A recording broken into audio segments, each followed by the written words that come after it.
Alright guys, welcome back to the next video.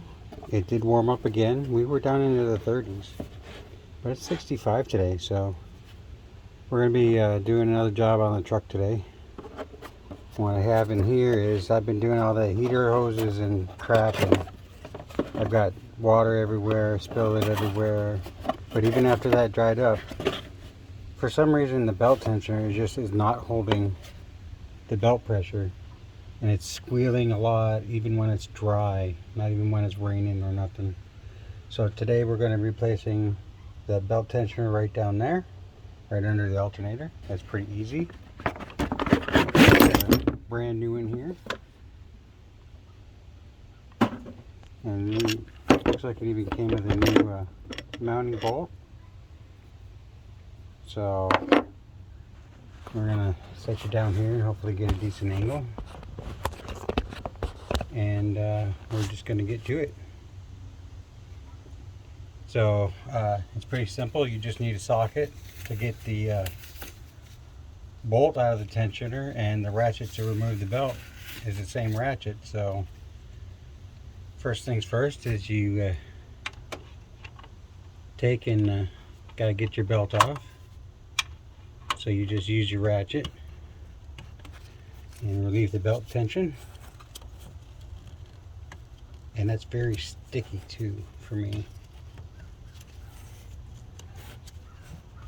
And then let it up, and the tension is off the belt.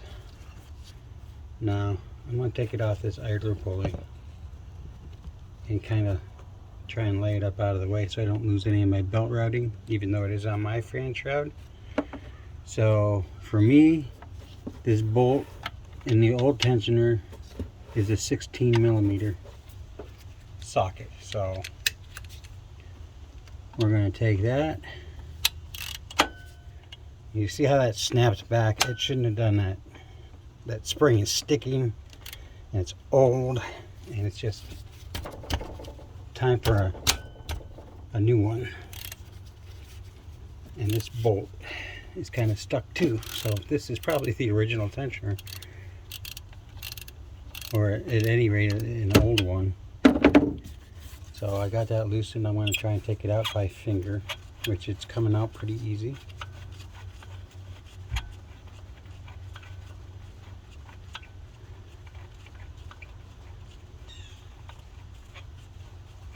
So we're going to slide the bolt out. You might have to move your fan around a little bit because the blades will be in the way. Sliding that bolt out, but there you go.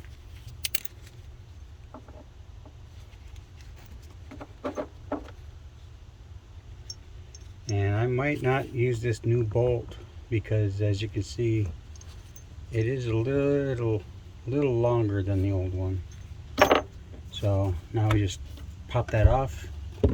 All it is there's a little nub here sticking out, and there's a little indentation. And same here.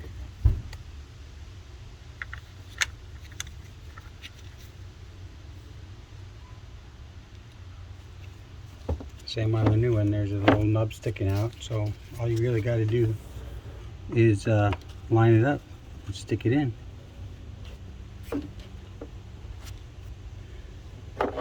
I'm going to try this new bolt first, but I just don't know if I like it being longer, because I don't know how far that bolt threads through there really.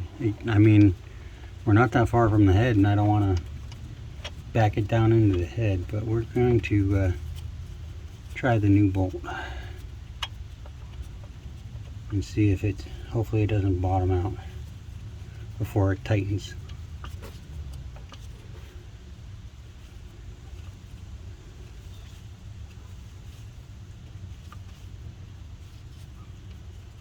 Okay, well, it's in there.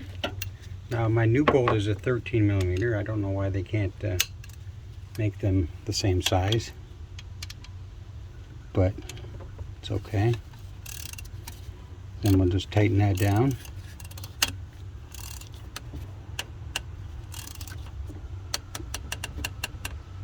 Remember, you're tightening into aluminum, so you don't have to super duper torque it. And as I said, this is a pretty straightforward, easy job. So now we're going to stick the belt down on the tensioner and around the alternator and onto this idler. And once again, we just pull it down and slide the belt over the idler pulley, and boom. That's how easy it is to replace a tensioner on these engines. It's pretty basic. Just takes a minute, and hopefully my belt will stop screeching like a banshee while I'm driving. Because I'm telling you what, that was quite annoying. It was really annoying. It didn't matter if it rained or if it was dry, it would just start screeching like crazy. So this is a pretty easy video for you guys, which is okay, because this is not an off week for my chemo, so I get tired pretty easily with my chemotherapy, as you guys already know. And I figured I'd try to knock out an easy job for you guys on the chemo weeks, at least until the end of my season, my work season comes, which is mid-November, so it's not going to be too much longer before it gets too cold for me to work. So as always, like, comment, subscribe. We appreciate it, and I'll have fun.